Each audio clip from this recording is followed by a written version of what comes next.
प्रधानमंत्री नरेंद्र मोदी एशिया की दो बड़ी आर्थिक ताकतों चीन और जापान की यात्रा पर दुनिया की निगाहें इस यात्रा पर टिकी क्योंकि अमेरिकी टैरिफ से भारत को नुकसान की आशंका है।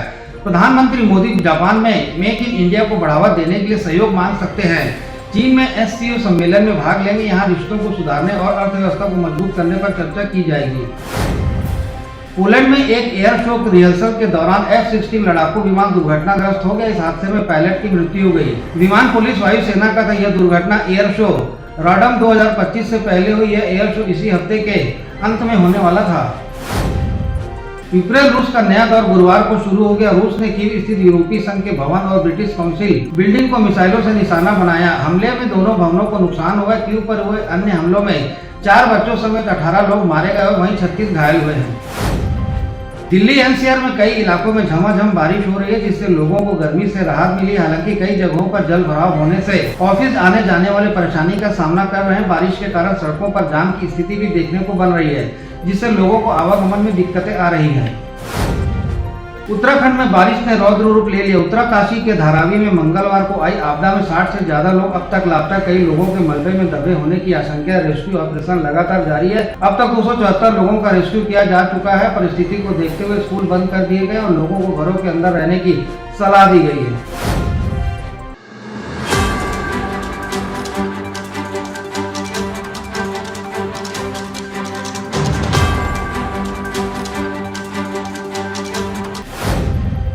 मुख्यमंत्री विष्णुदेव साय ने बस्तर संभाग के बाढ़ पीड़ित प्रभावित क्षेत्रों में हर संभव मदद पहुंचाने के निर्देश दिए। उन्होंने बाढ़ प्रभावित परिवारों को राहत राशि और क्षतिग्रस्त आवासों के सुधार हेतु सहायता प्रदान करने के लिए कहा। मुख्यमंत्री ने प्रभावित गांवों में सड़क संपर्क बहाल करने और बिजली आपूर्ति को शीघ्र ठीक करने के निर्देश दिए हैं।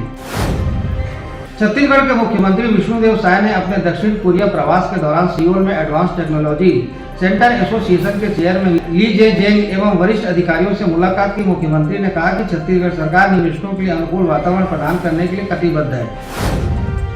रायपुर में छत्तीसगढ़ कांग्रेस आगामी विधानसभा चुनाव को लेकर सतर्क है। पार्टी ने वोटर लिस्ट में गड़बड़ी की आशंका जताई। प्रदेश कांग्रेस कमेटी ने वोटर लिस्ट की जांच के आदेश दिए। सभी जिला कमेटियों को गहन पुनरीक्षण करने को कहा गया। गड़बड़ियों को चिन्हित कर रिपोर्ट तैयार करने के निर्देश दिए हैं।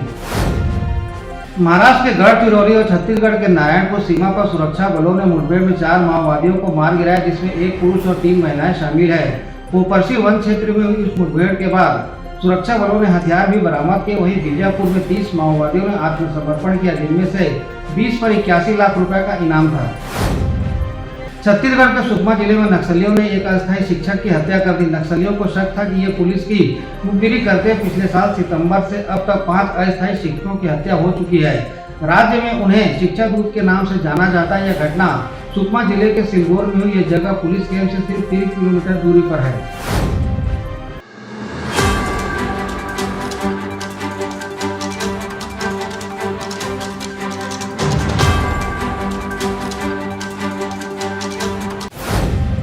भुइयां सॉफ्टवेयर, जिसे सरकारी जमीनों के लिए सुरक्षित रिकॉर्ड के लिए बनाया गया, अब हाईटेक गैंग के निशाने पर आ गया। हैकरों ने इस सिस्टम में सेंध लगाकर जमीन के दस्तावेजों में हेरफेर की और 36 लाख का बैंक लोन झटक लिया।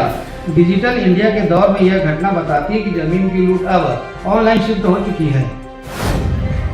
भिलाई का ऐतिहासिक मैत्रिक अब बड़े बदलाव की ओर बढ़ रहा है। बीते 53 वर्षों से यहाँ का टिकट संचालन पूरी तरह भिलाई इस्पात संयंत्र कर्मचारियों के अधीन रहा है, लेकिन अब पहली बार BSP प्रबंधन ने टिकट काउंटर को निजी हाथों में देने का फैसला किया। BSP प्रबंधन का कहना है कि इस कदम से पर्यटकों को बेहतर सुविधा और पारदर्शी सेवा मिल सकेगी।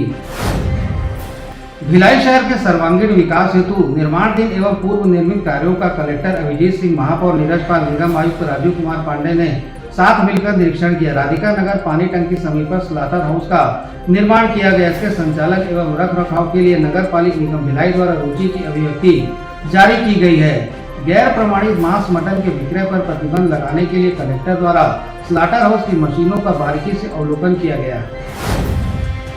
नगर पालिक निगम भिलाई के उद्यानों की देखरेख और रख रखाव का काम अब महिलाएं करेंगी। इसे लेकर निगम सभागार में महिला स्व सहायता समूह की महिलाओं की बैठक में अधिकारियों द्वारा महिलाओं को उद्यानों के रख रखाव और कार्य योजना की जानकारी दी गई। इस कार्य में महिलाओं को मिलने वाले मानदेय के बारे में भी बताया गया। उद्यानों के रख रखाव को लेकर जिन महिला समूहों का कार्य प्रशंसनीय रहेगा, उन्हें अन्य उद्यान भी प्रदान किए जाएंगे। मुख्यमंत्री स्वावलंबन योजना के तहत नगर पालिक निगम भिलाई द्वारा जवाहर नगर में लाखों रुपए की लागत से बेरोजगारों को स्वरोजगार देने के उद्देश्य से दुकानों का निर्माण कराया गया था, लेकिन आज तक इन दुकानों का आवंटन बेरोजगारों को नहीं किया जा सका।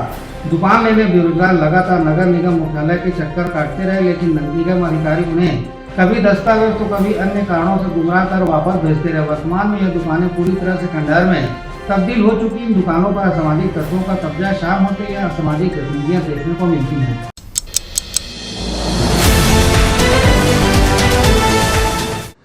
This program is sponsored by SR Hospital and Research Center.